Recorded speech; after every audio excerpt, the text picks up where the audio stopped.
Well, good morning. Happy Friday. Welcome to our last Playdate of the semester. I can't believe the semester is nearly done, right? We don't have one next week, right? Yeah, I think it's our last Playdate of the semester. Good morning. My name is Phyllis Newbill. I am the Associate Director of Educational Networks in one of ICAT's centers, which is the Center for Educational Networks and Impacts. A couple of housekeeping things this morning. If you're new this morning, welcome. We are filming, as usual, in 360, so right now your image is being projected out into the world live, and it will exist on the internet afterwards, so just be aware that you're being filmed. I'm going to pass a sign-in sheet around. This is how we justify bringing coffee and donuts each week, so be sure to sign in and let us know who you are and where you're from. Again, please enjoy donuts and coffee. When you have questions today, make sure I wait till I get to you with the microphone so our friends online can hear you with your question. If you're online and have questions, please use that questions link. We'll be monitoring that form and we'll put your questions out. And if you're here for PDN credit, either in person or online, make sure that you've checked in with me, and I'll get you marked present, and you'll have your A+ to start your Friday morning. And also, that's Winnie, and she lives here, and she belongs here. Everything's good. So feel free to say hello to Winnie as she wanders through the Playdate. She's often a star. Any announcements?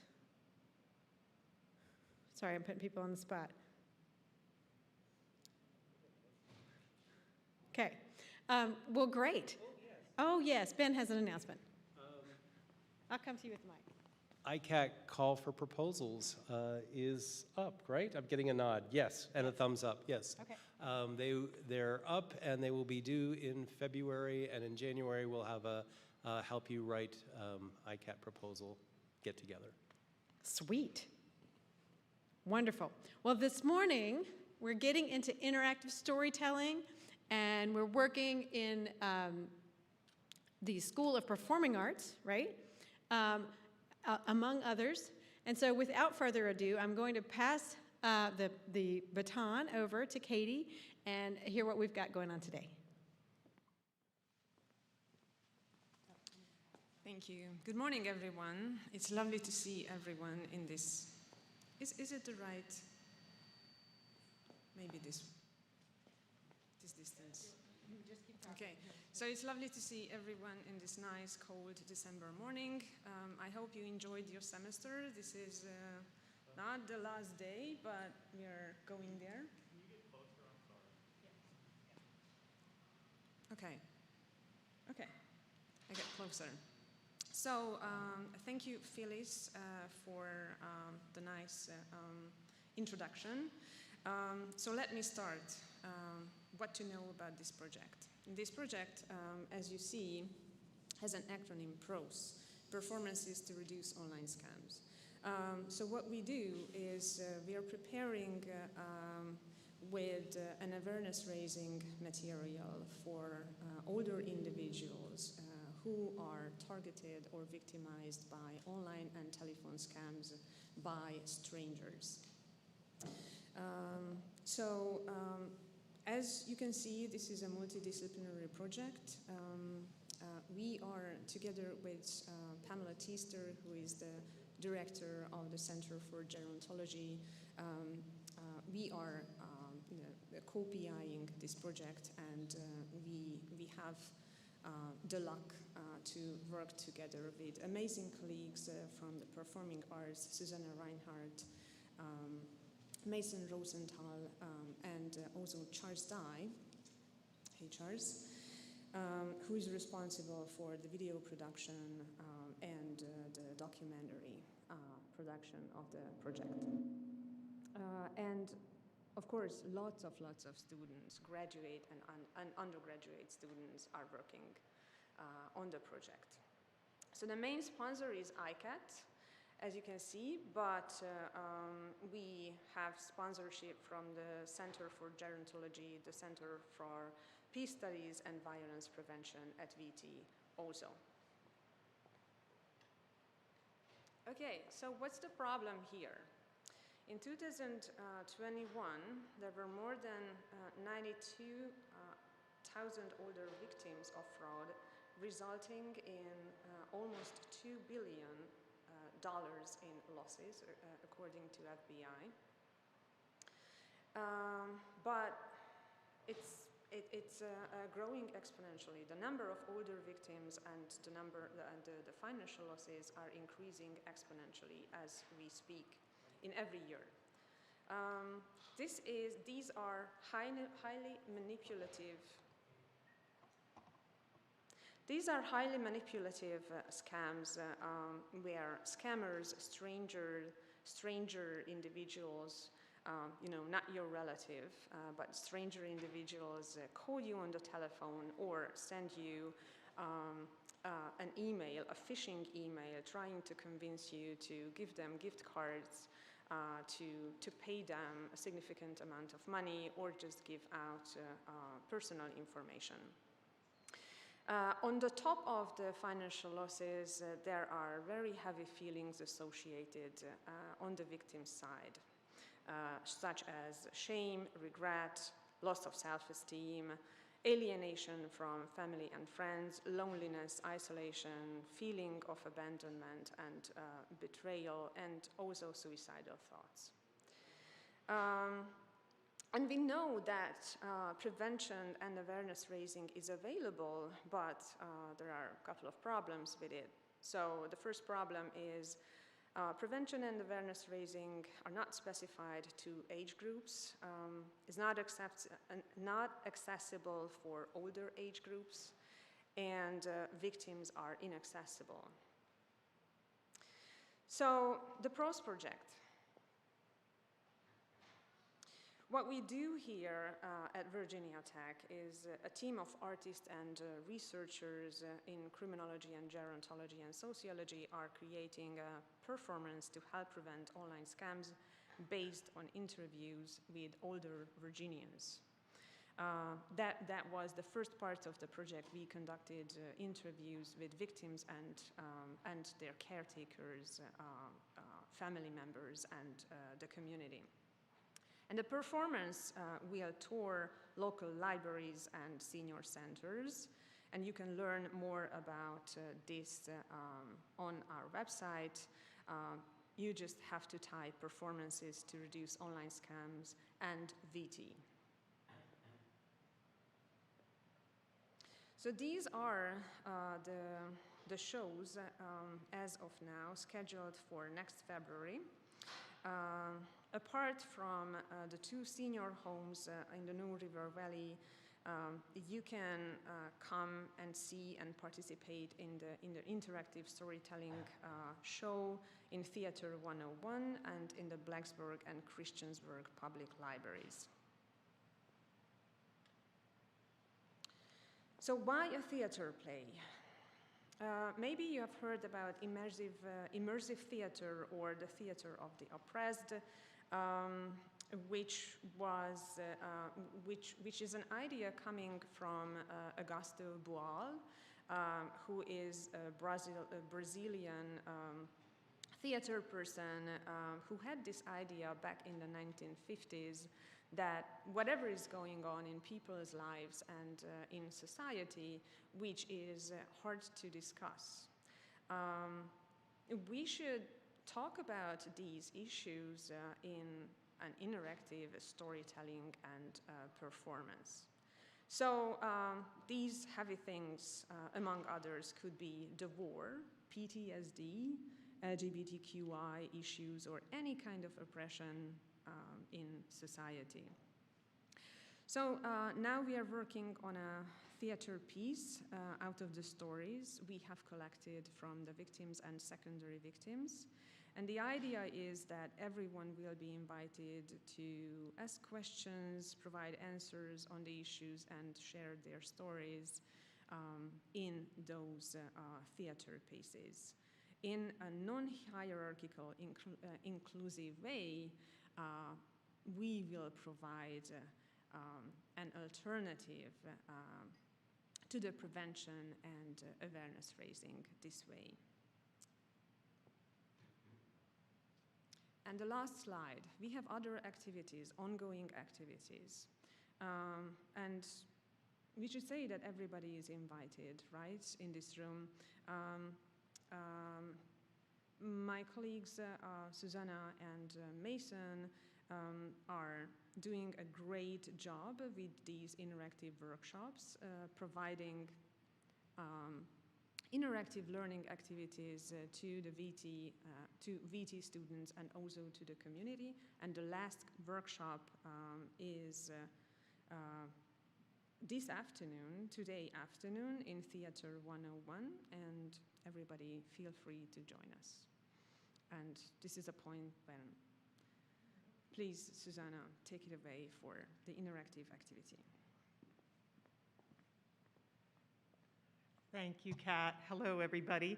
I'm Susanna Rinehart in the theater department, and I have been thrilled to be part of this project. Kat put out an email sort of looking for partners, and it just so happened two things, I suppose, that intersected with my own experience. One is that my central passion around theater is precisely the way in which it operates to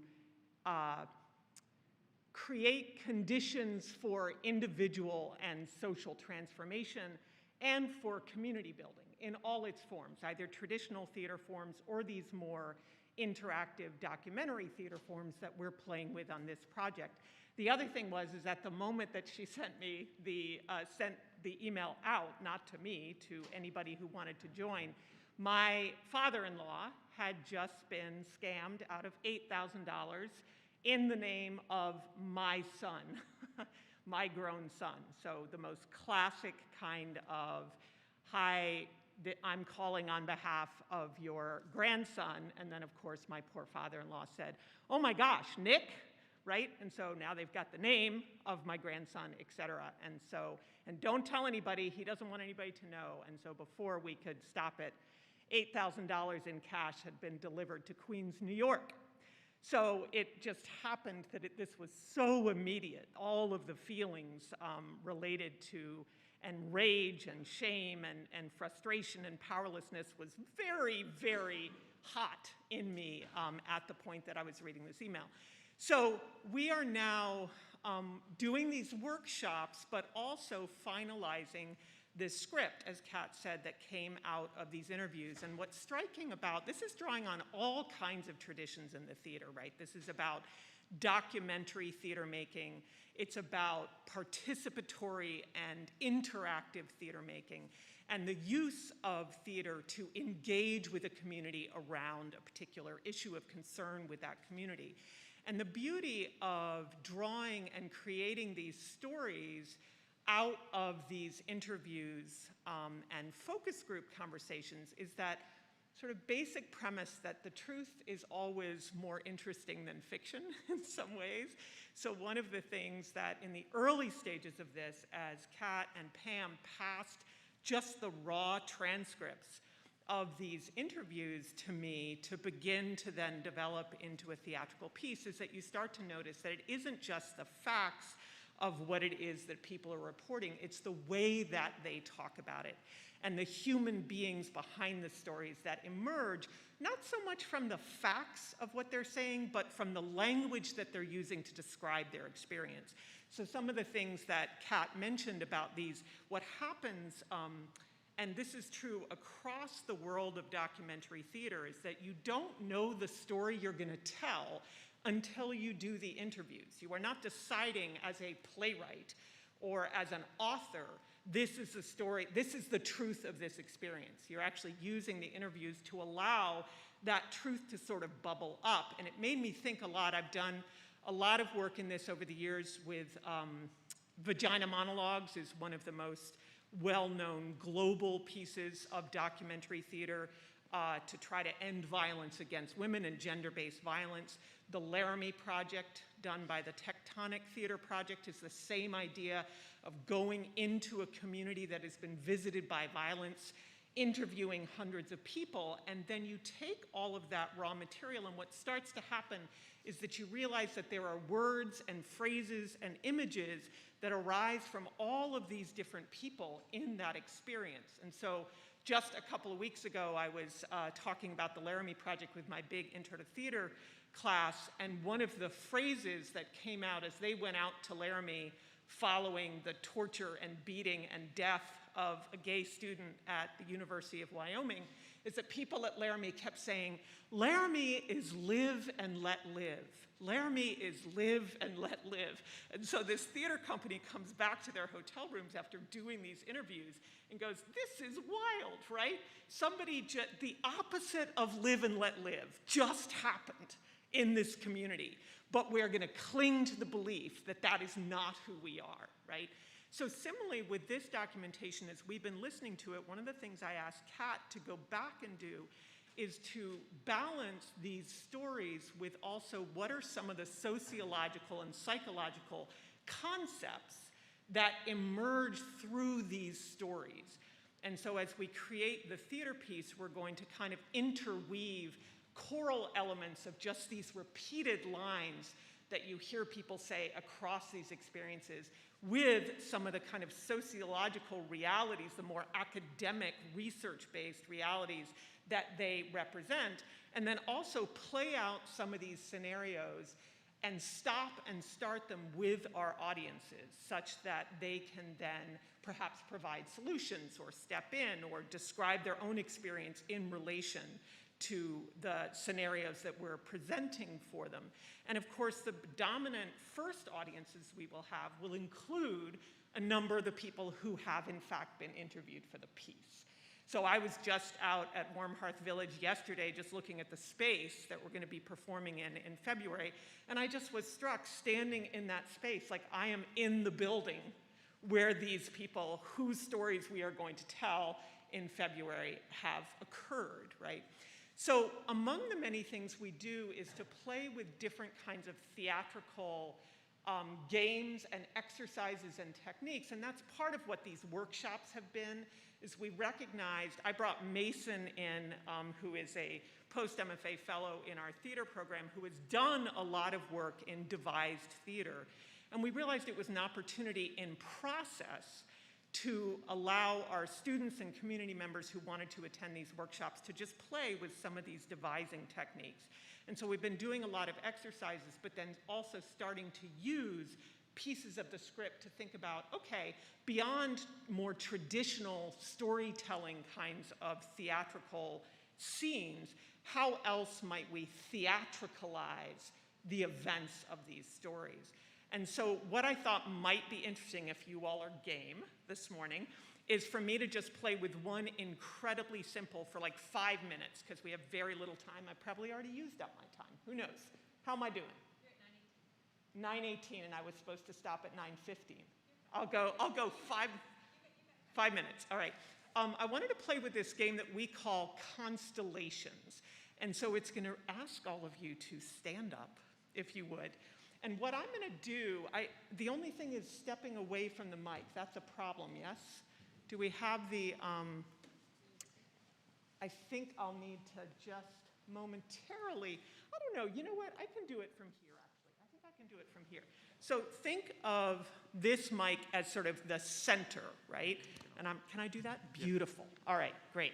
So what I'm going to do is I'm going to say a phrase and ask all of you to stand either near or far from me, depending on how true that phrase is for you. So let's use the sort of pillars here as our perimeter, okay? And you'll see how this works in a moment. So just go with your gut. This is true right now, today, okay? So the more that this statement is true for you, the closer you're going to get to me. The less true it is for you, the farther you're going to stand for me. So the first one is, I am easily embarrassed. I am easily embarrassed. If that feels true to you, come in closer. If it is not, doesn't feel true to you, stand out at the peripheries. And look around, right? Just sort of see what that, and are you all seeing yourselves as close to me? So that's feeling fairly true? Okay. Second one, I talk to my family members often.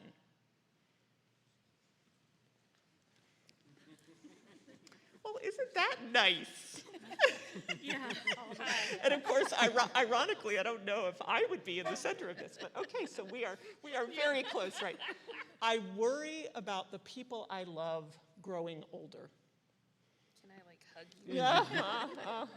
I'm going to back up hear just that. as tad. Yeah. Get a little closer. I worry about growing older myself. Hi there. Hi. Would you like to talk about that? I am a risk taker. I am a risk taker. I am gullible. I am gullible. I would be in this too. I find it easy to talk to strangers.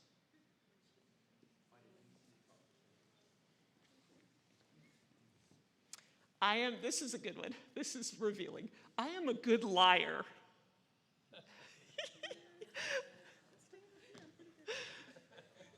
I weigh what my family will think before I make a big decision. And of course, part of what you may be noticing immediately is who do you think of as family, right?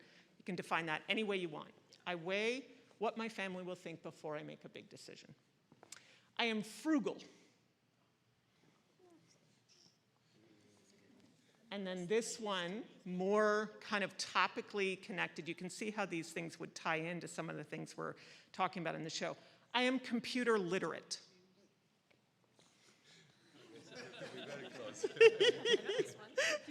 a self-selected audience right here. I enjoy technology. Can I hug you?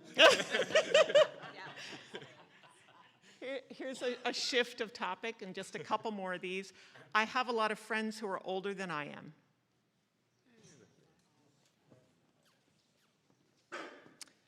And here's one, and remember this is being viewed on globally. I like my parents. Your parents? That S is doing some work. Yeah, should divide it out. I like my grandparents. And that has, yeah. Okay, thank you. I know that I'm way over time. Mason and I struggled a lot with, okay, what can we effectively do interactively in 5 minutes? But that just gives you a sense of really, really simple ways. There's tons of these kinds of just getting people to name things, finish sentences, those kinds of things, which get people starting to see themselves as part of a community. Because I would say the last point that I'll make, and then I'll shut up, is just that inherently, theater is about community, and inherently, this problem that we are looking to try to impact is about isolation. And so the storytelling just in and of itself is that simple thing that we experience when we watch films or television or go to are part of a conversation, is just that I am not alone. Oh, somebody else has experienced the same thing I've experienced. So thank you so much for being here, and thanks for indulging me with that silly little exercise. And I think we have at least a bit of time for questions. Yes, we do. Thank you first for sharing both the work that you're doing and the interactive space with us. Don't go far, because any answers, you'll have to go to the mic. Yeah, that's right. So let me come on over to Megan. I'll hold the mic. For those of us that might not be able to, or have families that couldn't attend such workshops, what advice would you tell people to help them not get scammed, or to help others not get scammed? That's a great question. I think one of the things that emerges out of these stories is that you see the places where people start to feel empowered. And one of the things, actually, we've been playing with this theatrically, is this notion of interrupting the chain, the thing that is happening to you, right? The force of the threat and the manipulation is all about discombobulating you. And Mason, I remember when I brought him on and I gave him this rough draft of the script, there was this one story in particular, and he goes, "This is really hard to follow." And then he said, "I guess that's the point." And so in many ways, the embarrassment and shame, the number of times that people will blame themselves for being so stupid or being so gullible, right? A lot of it has to do with getting so panicked by these various incredibly sophisticated and effective, note the number of dollars that have been lost to these schemes. So a lot of times I think if you were talking with, again, particularly vulnerable folks, older folks being oftentimes more isolated, less technologically savvy, some of those generalizations, I think the biggest thing that you could say is anything like that. Sometimes people are saying the answer is do not answer your phone, right? I mean, that's sad because that's the loss of connection for so many people. But I think the biggest thing you would want to say is figure out some version of stop. Wait a minute. Let me check on this. Can I call you back? Anything that stops what gets described in multiple variations. And you watch it and you think about, there's all kinds of ways in which it breaks the stereotype of who would be foolish enough or gullible enough. These are incredibly savvy, intelligent people who just get so panicked and so discombobulated by the sense that somebody they love might be in danger, for example, and so they step back from it and look at what was said and what all the red flags were, and they can hardly believe that they didn't manage to stop it in the moment. So I think a lot of it has to do with any form of interrupting the sequence of events from the beginning. And then the other thing is talk to people. Talk to somebody, a trusted somebody, because that's the other thing is that there's so much shame involved, especially if it goes that much further down. I can remember, my father-in-law in the midst of that scam actually called and asked for my son's phone number, but did not tell me why he was asking. So the only red flag was, why does he want Nick's phone number, right? So even in the midst of it, as he was going to the bank and getting $8,000 freaking dollars and sending them, so that I think tends to be the thing we hear the most. Some version of talk to somebody and stop it.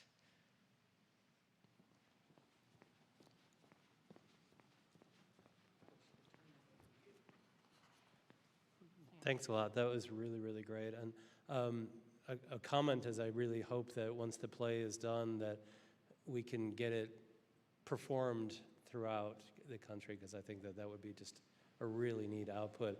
And so that leads me to two questions. One is, do you see local actors maybe being members, older folks? And then the second is, do you think that there's any kind of regional aspect to the play itself? Do you think it would change, or is it so universal that maybe it would not have any regionality to it?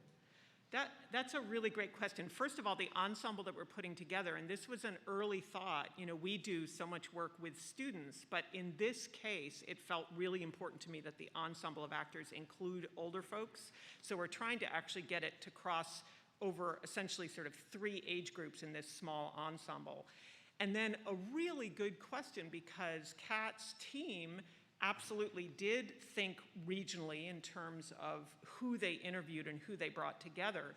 But as I'm working with the material, there is almost literally nothing in the material that makes it about the New River Valley or about this particular location. So the hope really is to find a way, a form in which this could be shared out. And which brings up an interesting thing actually about technology, because clearly part of the way education around these things often happens is through training videos or education videos, or the local police force coming in and saying, don't fall for this, right? We're looking for how this might be more effective as a form. And so then the question becomes, what about live interactive performance makes it particularly effective? Because obviously a way to disseminate it would be to video it and send out a brief film about this. But what would be the way to instead share the script and allow local performers to do it? So it's a great question, Ben. Thank you. I love that. Well, it looks like we're at time. I know. We've got to feel free to hang around and chat more. I want to thank you all for sharing. This is such a, and I say it a lot, that I think theater is going to save the world. That we've got a lot of work that we do, and we do it in lots of disciplines, but theater is where we change minds, and I appreciate your work here to make this happen. So thank you all. Thank you all for coming today. I hope that you have a fabulous break and rest of the last few minutes of the semester. I think our next play date is on January 20th, 2023. Wasn't that fun to say? So have a great weekend, and we'll see you again then.